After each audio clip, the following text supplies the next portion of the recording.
کشا کا ساتھ ہو۔ بسم اللہ الرحمن الرحیم۔ بیسٹ نالج کے ناظرین، آج ہم آپ کے لیے جو ایک علاج اور وظیفہ لے کر حاضر ہوئے ہیں، یہ بہت ہی مجرب اور پاورفل وظیفہ ہے۔ اور آج کے وظیفے کا جو انتخاب کیا گیا ہے، یہ کثرت احتلام سے کیسے بچا جا سکتا ہے۔ کون سا ایسا وظیفہ ہے کہ جس کو اگر پڑھ کر سوئیں تو احتلام سے بچا جا سکتا ہے۔ ایسے نوجوان، ایسے ہمارے دوست و احباب کہ جن کے ساتھ یہ پرابلم ہو، یہ مسئلہ ہو کہ وہ جب بھی بستر پر سوئیں تو دن میں یا رات میں آرام کریں تو کمزوری کے باعث ان کو احتلام ہو جاتا ہے، تو وہ ان احباب کے لیے، ان دوستوں کے لیے، ان نوجوانوں کے لیے، وہ کسی بھی وجہ سے ان کے ساتھ یہ پرابلم کریٹ ہوتی ہے تو ان کے لیے یہ بہت ہی مجرب عمل ہے۔ لیکن اس سے پہلے میں چند چیزیں آپ کے سامنے عرض کر دوں کہ آج ہم جس دور میں جی رہے ہیں، اس میں یقیناً بہت بے شمار مختلف طرح کے فتنے ہیں، فحاشی اور یعنی ہے، معاملات ہیں۔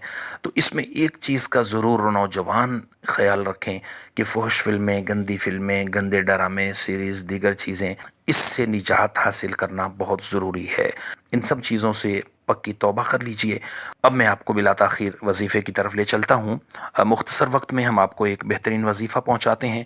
تو وظیفہ یہ ہے کہ آپ جب بھی دن کو سوئیں یا رات کو سوئیں تو بستر پر جاتے وقت آپ 3 مرتبہ سورہ طارق والسماء والطارق، یہ 30ویں پارے کی سورہ مبارکہ ہے، اس سورہ طارق کو مکمل اسکرین پر بھی آپ دیکھ رہے ہیں، اس سورت کو آپ نے 3 مرتبہ پڑھنا ہے، اور پڑھ کر آپ نے اپنے سینے پر دم کر لینا ہے۔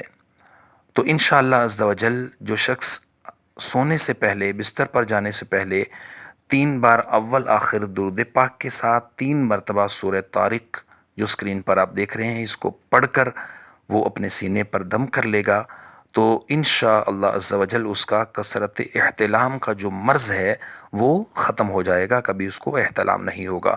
اگر پہلے سے یہ مرض ہے تو انشاءاللہ بالکل ختم ہو جائے گا۔ یہ مجرب عمل ہے، اور اس عمل کو آپ دوستوں احباب تک بھی شیئر کر سکتے ہیں، اور دوستوں تک ضرور اس ویڈیو کو شیئر کیجئے تاکہ کوئی بھی اگر مسلمان نوجوان لڑکا جو یا کوئی ایسا شخص اس میں مبتلا ہے تو اللہ اس کی حفاظت فرمائے اور صحت، تندرستی اور عافیت والی زندگی نصیب فرمائے۔